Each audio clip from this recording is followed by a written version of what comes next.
Зрелые души часто выбирают достаточно скромные условия для существования и намеренно входят в сложные жизненные ситуации.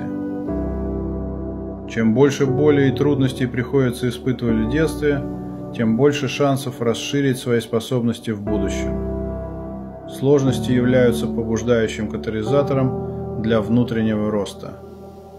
Каждая ситуация – это ребус для разгадки и конкретный урок. Слишком комфортные условия не дают такой возможности. Человек просто как бы засыпает в чувственных удовольствиях и не стремится к развитию. Когда слишком много привязанностей, образ себя на первом месте, человек начинает тратить всю свободную энергию на то, чтобы удержать этот уровень комфорта. Не следует завидовать богатству, лучше стремиться к достатку, потому что все, что выходит за рамки закона меры, вредит истинным целям души и делает нас счастливее лишь временно и не на долгий срок. Un tagad tas pats vāciešu valodā.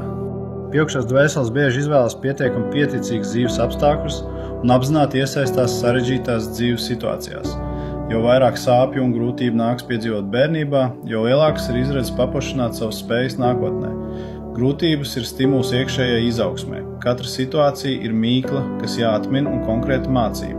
Pārāk ērts dzīves apstākļi nedod šādu iespēju. Cilvēks vienkārši kā aizmidzina jutekliskos baudījumos un nestrādā pie savas attīstības. Kad ir pārāk daudz pieķeršanās, sevis tēls ir pirmajā vietā, cilvēks sāk tērēt visu brīvo enerģiju, lai saglabātu šo komforta līmeni. Nevajadzētu skaldīt bagātību, labāk tiekties pēc pārticības, jo viss, kas pārsniedz mēra robežas, kaitē dvēseles patiesajiem mērķiem un dara mūs laimīgākus tikai uz laiku, nevis uz ilgu laiku.